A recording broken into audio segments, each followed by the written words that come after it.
Is Ty Simpson turning enough heads in the offseason to change the perception of Alabama going into 2025?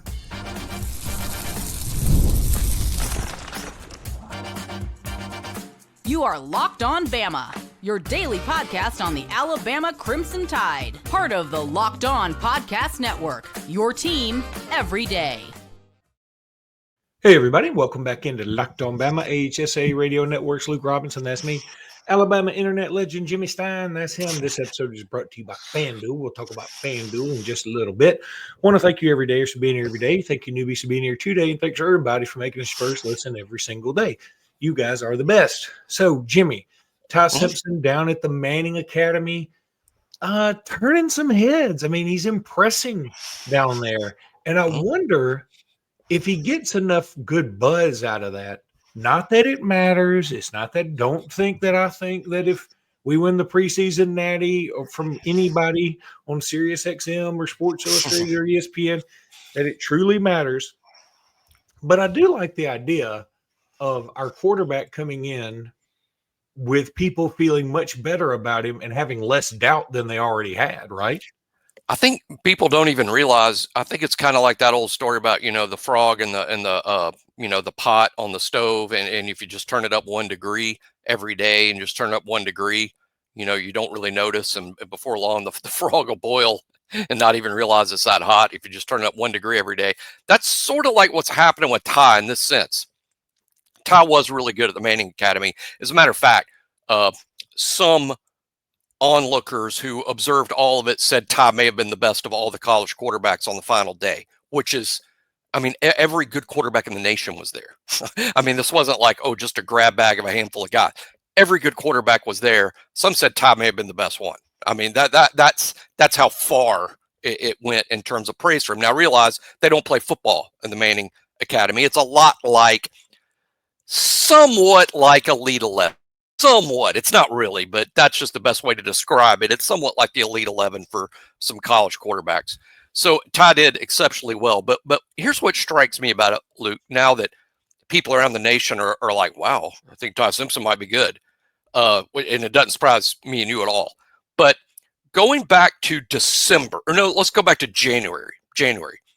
Here's a conversation, and it has specifically to do with Locked On. I remember we do a Locked On SEC Squad show every week, and everybody should watch it. It's really good. SEC Squad, which basically means it's the hosts of several SEC teams all on one show, with Chris Gordy usually as the moderator. Well, I don't even think we were on the air. It was just something we were all discussing, and it just came up without my participation. Really, there's 6, 7, 8 of them, so about 6, 7, 8 SEC schools represented. And the question was, well, who's going to be Alabama's quarterback next year?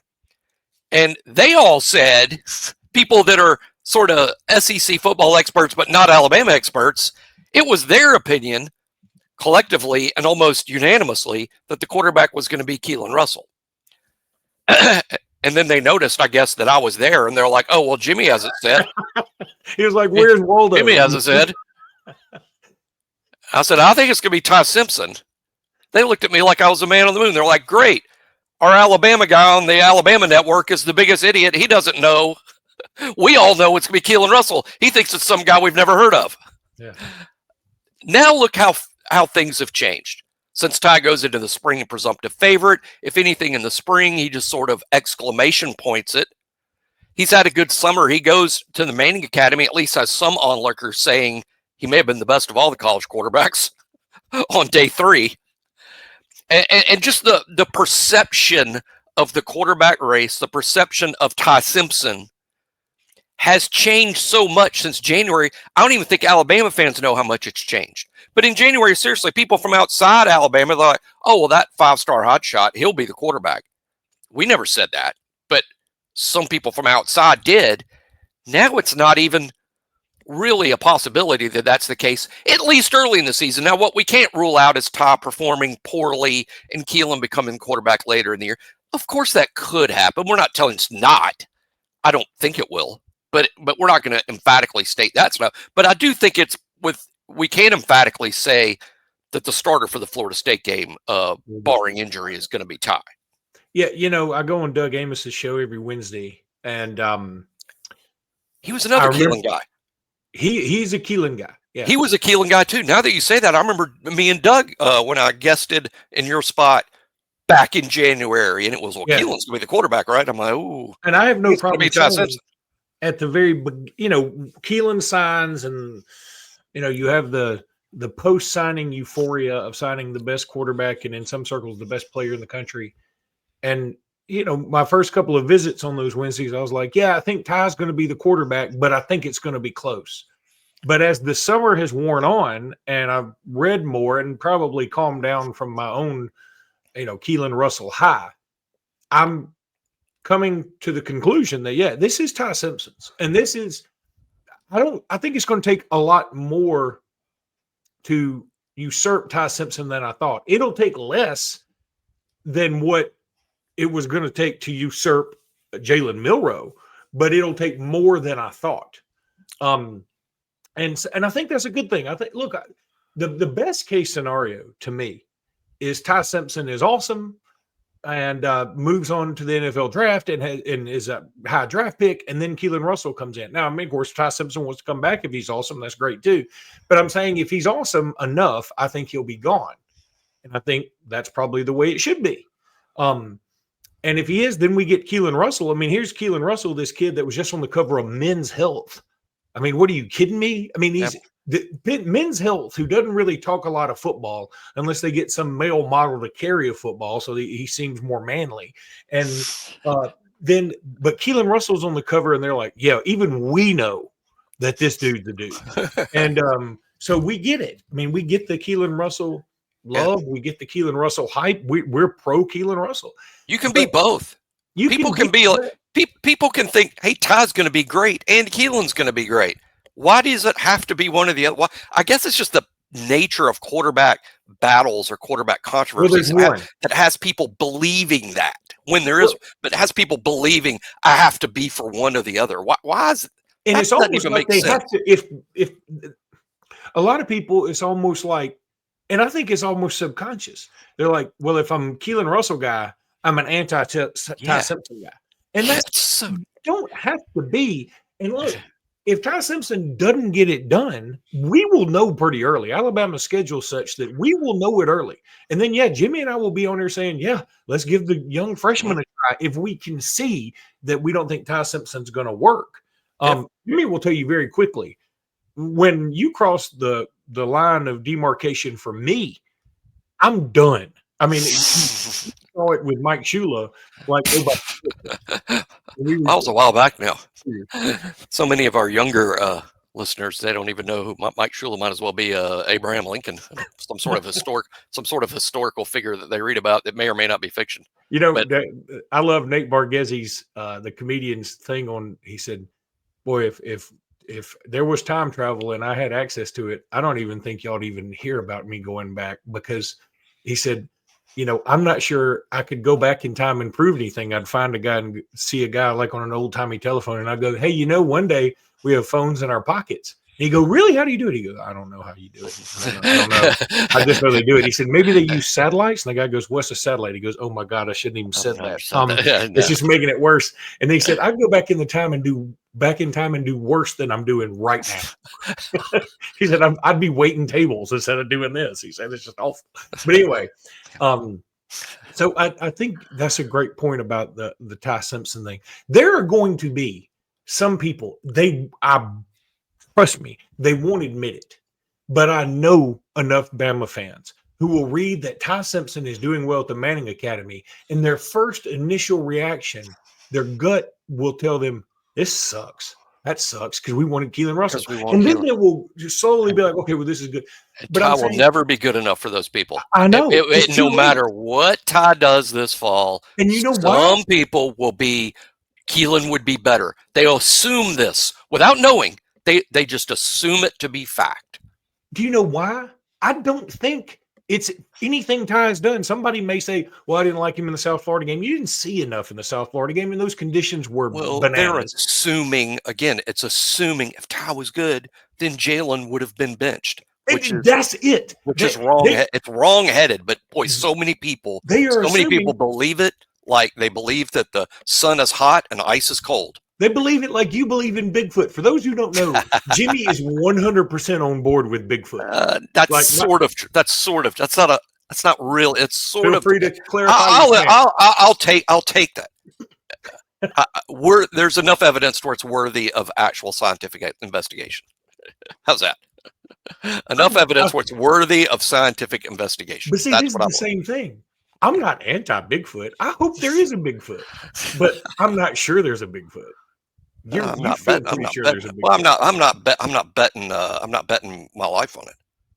I do think it's worthy. But you're not betting against it. There's an NC State investigation going around. NC State, they're doing a DNA with geneticists and everything. It's the first huge university study of actual Sasquatch evidence in history. But I guess that's neither here nor there. It's college related. It's NC State. It's Power 4 school. Hey, if you would like to bet on if there's a Bigfoot or not, then maybe you should go to FanDuel. That's the place. That's the place for all your Bigfoot gaming needs. Summer sports are in full swing, and whether you're all about baseball under the lights, golf on the greens, or high-stakes soccer action, FanDuel is the best way to make every game even more exciting. You're already following the action, bro. Or sis, why not make it a little more thrilling? With FanDuel, you can get in on the game while your friends are getting sunburned at the beach, like old Lukey here. Look, I've been using FanDuel to track my favorite matchups, and the app keeps it fresh with new daily promotions and fun ways to bet.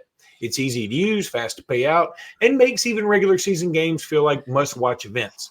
Look, if you're new to FanDuel, new customers can bet $5 and get $150 in bonus bets if your first bet wins. So if your $5 bet wins, you get $150. That's crazy, right? Open the FanDuel app today or visit FanDuel.com to get started. I love using the app, but some of you may want to be old-fashioned and use the computer. Totally get it. Either way, FanDuel has you covered. A couple of quick things. I got an email, and I told him I'd address it, and we're going to address it.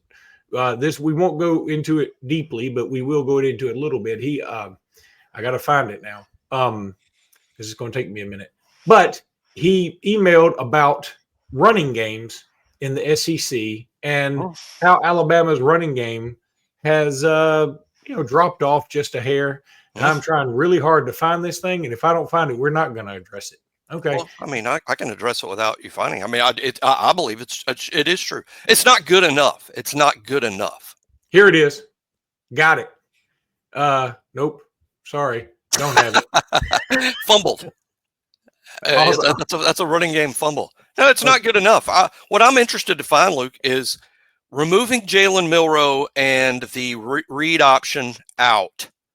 Is that going to improve the play of the downhill running game with the backs? I'm not telling you guys that it will. It's a little bit like the Bigfoot thing. I'm not telling you it's real. I'm not saying it's real, but I'm curious to find out. I got it, Jimmy. Is removing Milroe going to improve the production from the backs? All right. He says, hi, Luke. I have a question for Jimmy and you to address on Locked on Bama. Even though recruiting is the topic of the hour, how has the running game in college football changed from 15 to 20 years ago? I went to Iowa back in the 80s, and while the current offensive woes are well documented, it seems to be able to have a successful running game every year, I guess meaning Iowa, seemingly to the detriment of the passing game. Alabama recruits at the highest level at all positions, however, and has talent every year in their running game, yet production does not seem impactful. I checked the production over the last 5 years, and the total yards rushing at Bama over the last 5 years is as follows. 2024, 2,260 yards, 2023, 2,417 yards, 2022, 2,542 yards, 2021, 2,250 yards, and 2020, 2,385 yards. So the numbers were down last year, but not in a dramatic way. Have defenses changed so much over the last 20 years that the running game is not as important, essentially, is what he's saying. I'm not looking at those numbers like you are, but aren't those numbers all sort of similar? They are moderately similar. There is a decrease from 23 to 24, a decrease from 22 to 23, a big increase from 21 to 22. And my guess is, I don't know what to say. I'm thinking 2021 was Bryce Young, and we won the SEC, and he was throwing it all over the field.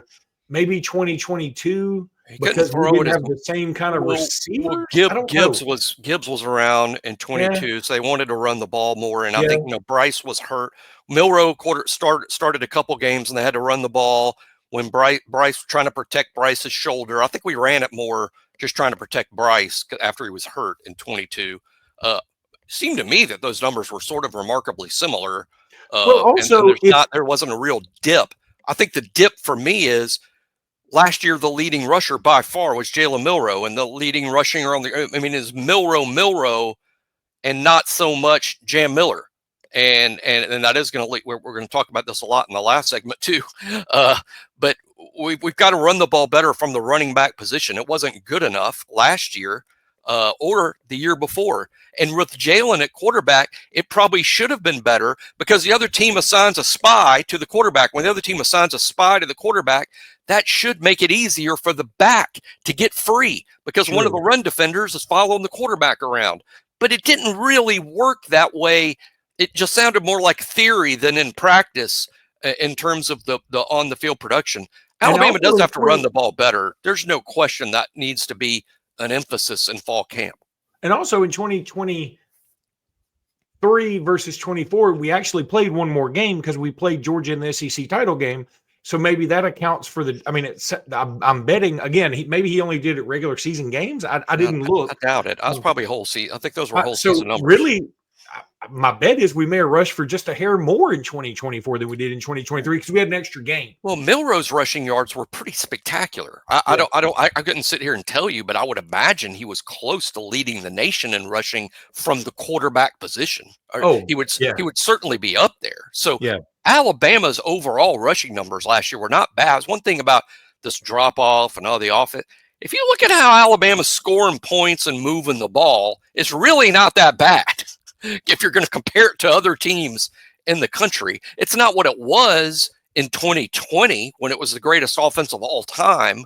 The Sark offense, the 2021, and then you had Bryce Young, the best quarterback in school history. Maybe it's a little bit of a drop off from them, but I don't know what people were expecting. You're not going to have the best offense in school history in 2020, follow that up with a Heisman Trophy winning quarterback, and then get better. I mean, that doesn't, that's not going to happen. But is it good enough? And my answer is no. Running the ball from the running back position has not been good enough, and that needs to improve because you got a brand new quarterback and you can't put it all on Ty. Last year they put it all on Jalen, and this year you can't put it all on Ty. He is a fourth-year guy, but he's still a brand new starter.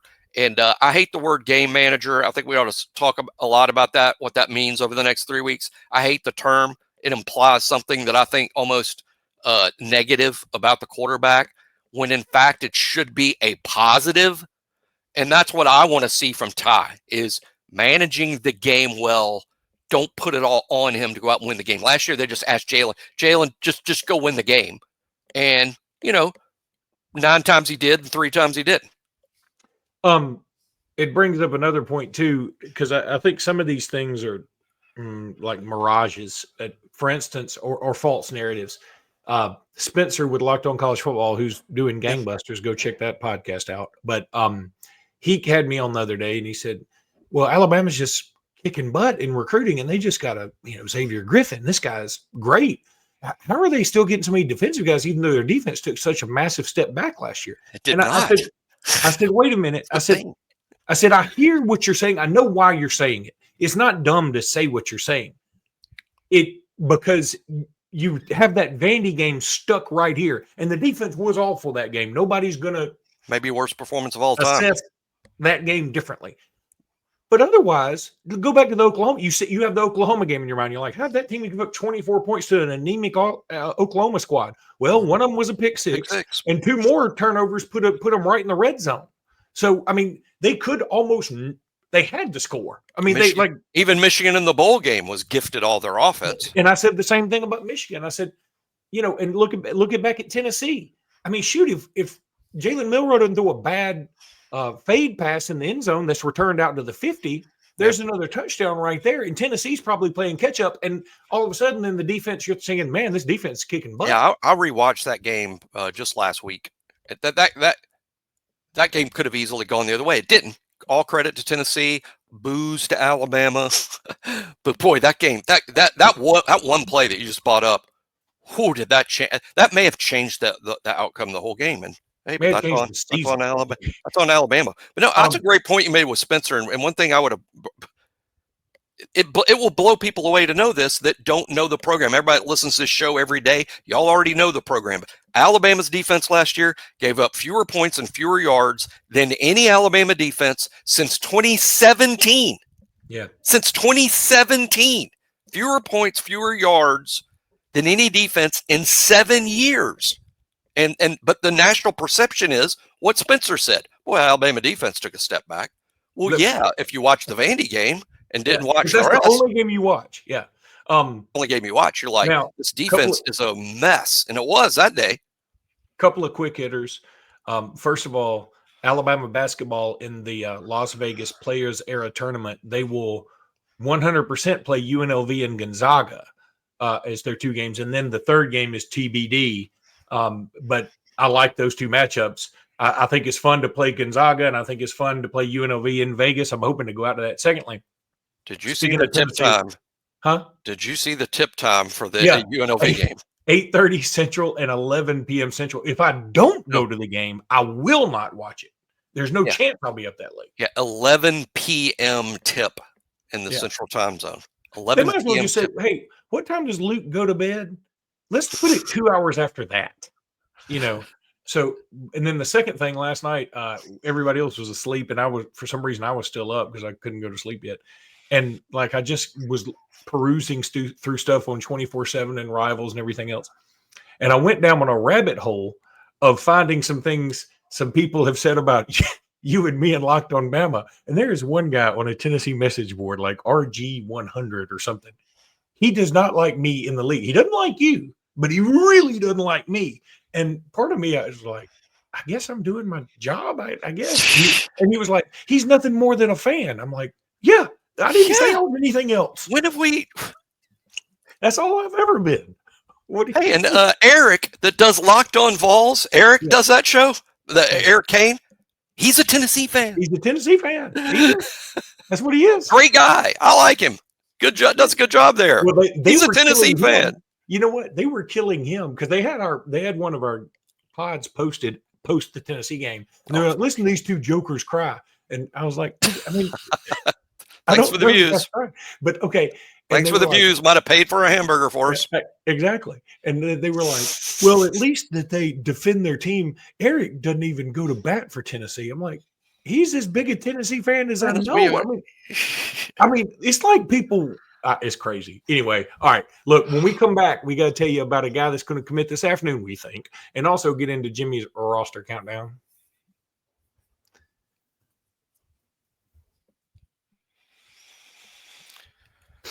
Okay, so I can't do a live after Brian Williams commits. I was going to say I would have a difficult time doing it. I wish. I don't want people to think that we don't think he's Brian important. Williams isn't. It is, but I got to be at a family medical thing then, and Luke's on a family vacation. Yeah, I'm at the beach and I'm going to dinner with 8 other family members. So, probably